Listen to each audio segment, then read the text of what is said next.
Hello everyone, how's it going? My name is Elias, welcome back to my channel, and in today's video, simply put, I'm going to be going over the end of the year TBR, all the books I want to read in the final moments of 2023. I cannot believe it's already 2024. I don't know, I feel like for some reason, this year has been the year that has just flown by the fastest. Like, I still remember it being January and all of a sudden blinked and it's December. Also, if I sound a little stale, I'm sick. So anyways, I thought it was a good time to do this tag, the end of the year book tag, created by the lovely Ariel Bissett. I'll leave a link to her channel down below. She's the OG. I love her. And this is a very simple book tag in that I basically go over some of the books I really want to read on my TBR, all the books I want to read and complete before the year's over, essentially. Before we get further into the video, I would like to thank today's video sponsor, Ana Luisa. So Ana Luisa have been good friends of this channel for quite some time now, and this time around I'm really excited to be partnering with them today because they have a huge and really great seasonal discount happening right now on their website. If you're still looking for that perfect gift for a family friend, a loved one,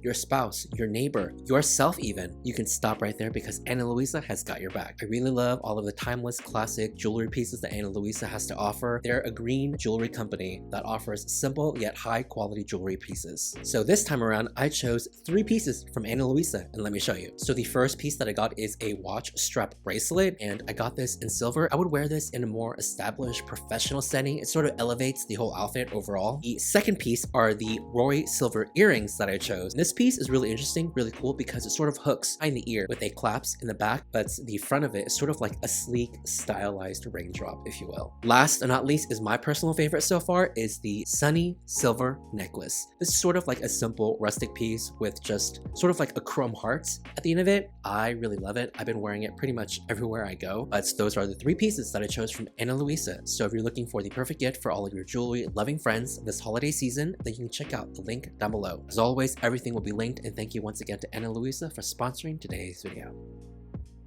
So question number 1, are there any books you still need to finish? Yes, I actually have a couple books I'm in the middle of right now. And the first one up, I don't actually have the physical copy, but I'm reading on my Kindle, is The Gods of the Word Wood. This is a high fantasy that I just started getting into about a month ago, actually. It's taken a while because I've been putting it off reading it. It got returned to the library, and then I had to wait because it was put on hold because other people were reading it. It's a pretty hefty book, and it's not exactly slow per se, but it's just not capturing my interest as much as I thought it would. However, I'm still keen on finishing it. It's fine so far. It's really interesting, one of the most unique fantasy books I've ever read. It's about a man who traverses in this world that places priorities in deities on people. It's really hard to explain, but he basically has a really tragic backstory. He sort of knows how to go about in these set of like deadly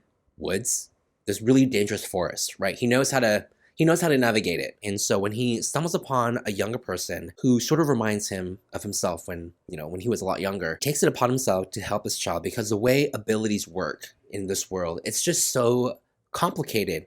I can't even explain it. I guess the complicated aspect really reminds me of the first book by N.K. Jemisin of the Broken Earth trilogy. That is like the closest similarity I can think of when it comes to this book. You can definitely look the book up because I am doing a piss poor explanation of just describing what this book is about. So the other book that I'm currently reading right now, and it's for the book troop with Gabby, and it's Midnight is the Darkest Hour, and this is another thriller by Ashley Winstead. The first thriller that I read from her was In My Dreams I Hold a Knife, and I really like that one. So far for this one, I'll save my thoughts for the live show for the book troop. If you want to hear my whole thoughts for that, you can go watch that live show because yeah. The other book I'm also currently almost done with is Starling House by Alex E. Haro. This is a book I'm reading with my patrons over on my Patreon, and so far everyone has really liked it, me included. Everything about this book is what I love to read in books. Super atmospheric, the writing is chef's kiss, and the story is really intriguing and mysterious as well. Really looking forward to talking about my patrons on the live show. So yeah, if you guys are looking for extra content, behind the scenes, outtakes, monthly movie nights and all that, I'll leave my Patreon link down below as well. Also, the book that we're going to be reading in December for my Patreon is Piranesi, one of my all-time favorite books of all time. I believe it's going to be everyone's first time reading this, and I am just so happy for them. The journey that they'll go on with this book immeasurable. Question 2 is autumnal books to transition to the winter to the end of the year. So for this one, I'm going to go with the third book in this trilogy, and I haven't read it yet, but I feel like in general, it was a really good seasonal read for me because I read this start of this trilogy sometime around last year, and this is the Scholarman's trilogy by Naomi Novik. So I read the first 2 books, and I plan on reading the third one. Hopefully I can finish it by the end of the year, but the third book is called The Golden Enclaves. If you know what happened at the end of the second one, it was a devastating cliffhanger. It was one of the worst cliffhangers I've ever read, and I was screaming. But this trilogy basically revolves around a magical school and these students who basically have to prepare. In order to graduate, they have to go through certain tests and a final challenge in which they may or may not survive. And it's just really lighthearted, really fun, really cozy even as well. Definitely cozy fantasy if you're looking, to get into that particular genre. And I just really liked all the characters. It's basically described for fans of like Harry Potter and whatnot. So, if you're looking for a really cozy fantasy mystery to get into, definitely recommend. The entire trilogy is basically out and completed. So also, I would actually honestly put Starling House in this category as well because everything about this book so far, super cool, really intriguing, mysterious. It's perfect for a fall, autumn, transitional, winter, seasonal read. Number 3 is, are there any new releases you're still waiting for? For this one, I have the sequel that I'm really wanting to read to The Divine Rivals. I fucking love this book. I think I gave this 4.5, 5 stars.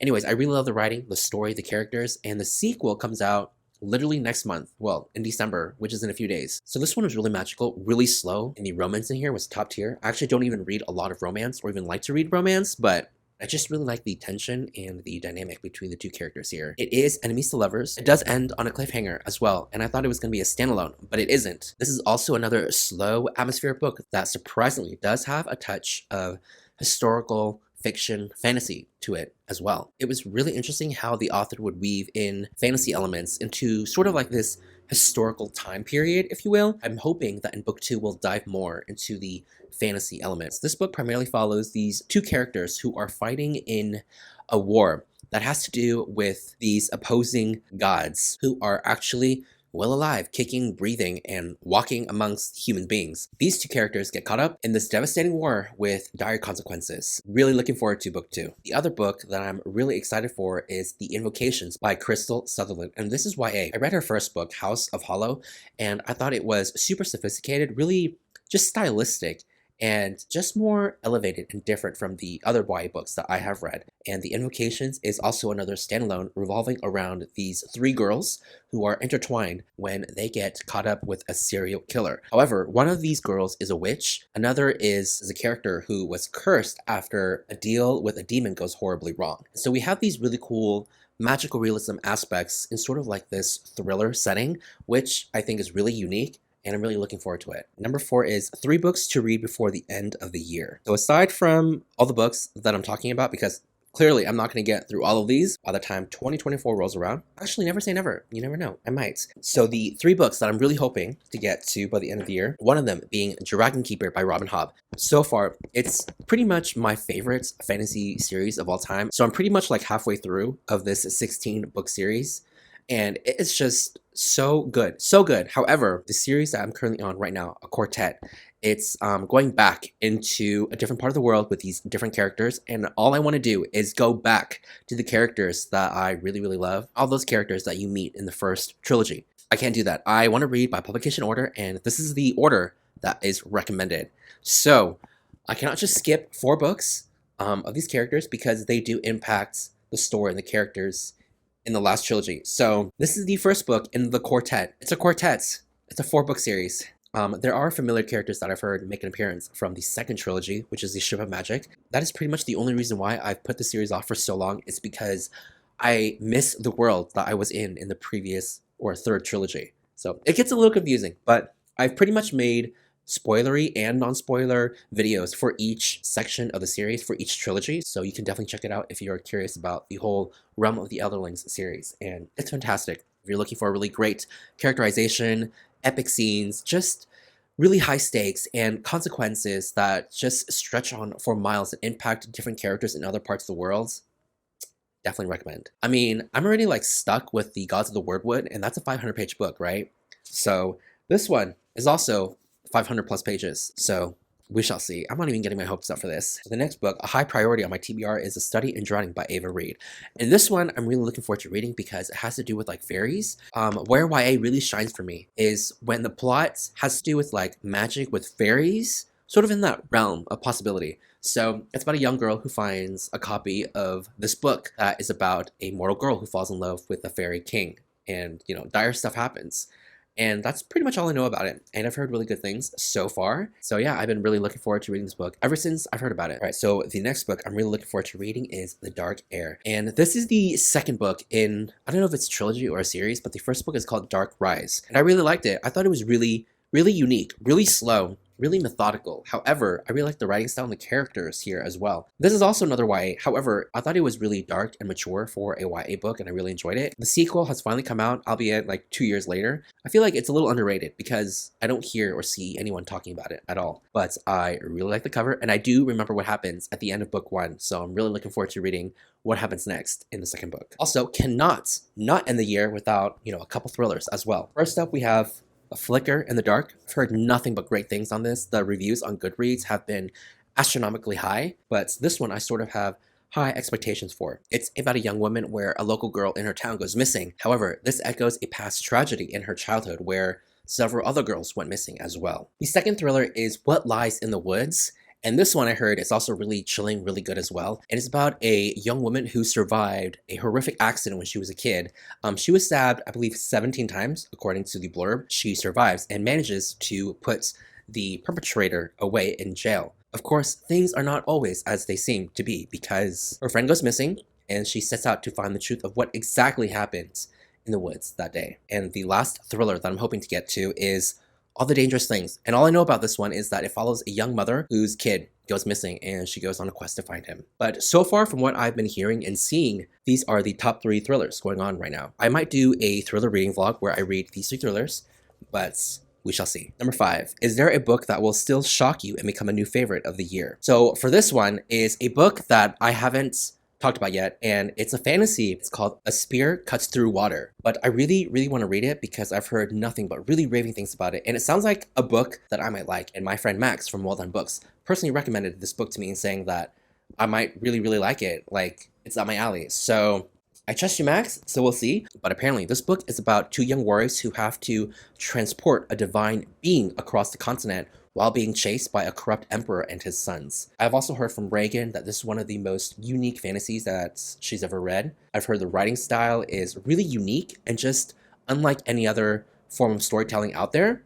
I don't know what that means, but I'm really looking forward to reading it. And I guess I just gotta say Pure Nessie. Again, I already know I will love this. It's just gonna be a beautiful, magical time, especially reading this during Christmas, the holiday season, like my favorite season of the entire year. I just know it's gonna hit. Hit again, hit harder, hit better. All right, so last and final question is reading plans for 2024. I'm really hoping to dive more into challenges next year. So you know how a couple months ago I asked you guys for personal recommendations, you know, what books should I read based on your recommendations on the community tab? I got so many answers. So I'm going to do a video where I read specific genres and specific books that you guys mentioned in that community post. So if you guys do want to leave, recommendations, you can go to my community tab, scroll down to where I last asked that question and just leave your answers there, because I will be making a Google spreadsheet and we'll be starting off with the books that I own first before I venture off, because another challenge that I want to do is reading books off of my shelves. The books that I own, I want to really cultivate and just,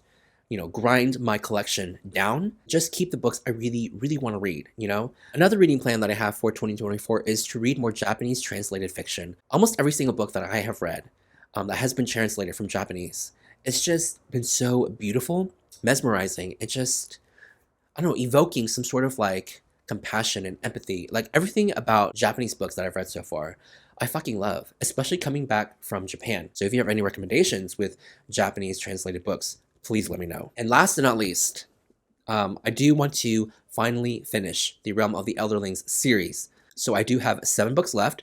It took me 2 years to read through 9 books. 9. Crazy. Anyways, but hopefully by the end of 2024, I'll be able to finish this entire series. Well, that is pretty much my end of the year TBR. Everything, all the books that I want to read. A couple videos I guess you can expect from me. A stats video for sure. My best and worst books that I read this year and a wrap up so far. So yeah, but yeah, that is pretty much it. I will also leave a link to my Patreon down below as well. But anyways, thank you so much for watching, you guys, and I will see you all soon with a new video.